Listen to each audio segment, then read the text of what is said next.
The only thing missing from Bayonetta 1 was a rockin' pixie cut. I can say that with conviction. Its predecessor had ridiculously huge bosses, fast-paced, well-controlled action, and a story that was actually interesting and worth paying attention to, despite some timey-wimey shenanigans. The only thing I wasn't terribly keen on was that traffic cone hairdo. It looked like she was a backup dancer at a Devo concert. My every wish has been answered. I didn't have many, as the previous game did a fantastic job of satisfying every base impulse, and I mean every base impulse, especially as pertains to high-intensity, over-the-top madness, among others.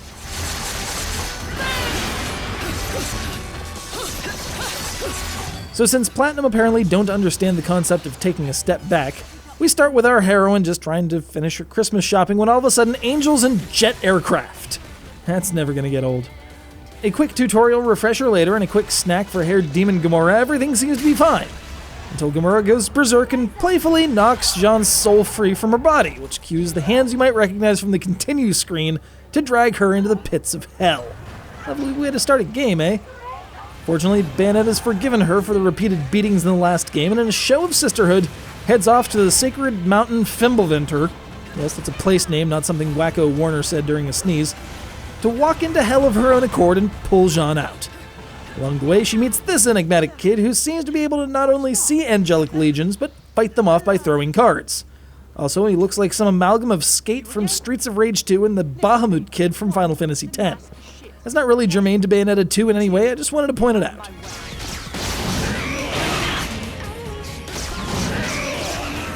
Anyway, here's what you need to know about the gameplay relative to the last Bayonetta adventure. It's a little bit easier, and that's about it. Platinum didn't have to change much after all, since the first game was so good, but in true sequel fashion, they cleaned up a few bits around the edges, like moving angelic weapons to the gun button so you can still use your normal attacks without chewing up its durability. There's a new item that increases halo drops, and some more costumes and alternate weapons. That's it. Why reinvent the spiked wheel grinding your foes into bloody pulp when you can put that effort toward fleshing out the world and characters of what would otherwise be about a shiny novelty? Others have characterized the plot of this edition as lacking, but I'm not having it. It answered the questions I had about this bout and filled in some of the gaps from the first game. The plot is fine. Move on. Rodin, don't tell me you came here to rescue me, like some kind of knight in shining armor. But what's a sequel without a whole new game mode bolted on? In this case, it's Tag Climax, which sounds like a very awkward move if you tried it in the bedroom, but makes much more sense here. Throughout the game, you'll come upon verse cards, which open up battlefields for online two-player co-op missions, with the potential for wagering halos and big cash-outs for skilled play.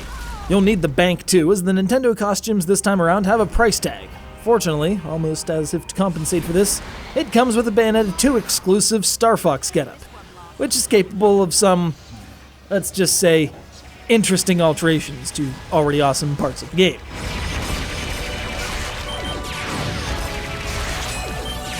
You've just spent several minutes with the best this console has to offer. Consider it required reading the next time you're engaging in skirmishes in the console wars. The Wii U is capable of something this ridiculously shiny. You will not forget its spectacle, you will not get Moon River out of your head, you will likely compare every other title on the system to this. It's not unheard of for consoles to update their choice of pack-in game a few years down the road in the interest of showcasing the best and brightest it has to offer. Super Mario Bros. Gave way to Mario 3. Altered Beast gave way to Sonic 2. Tetris gave way to Link's Awakening. Hell, our British chums got a GoldenEye 007 bundle with their N64, which beats the hell out of, well, nothing. And the Wii U began to bundle its Super Mario 3D World and Mario Kart 8, and there's even a Splatoon bundle coming up. Bayonetta 2 probably isn't going to make it that big, but take it from me. In a just world, it certainly would. Now you just have to find a just world. And your kind are? The kind of witches you don't with. Beautiful.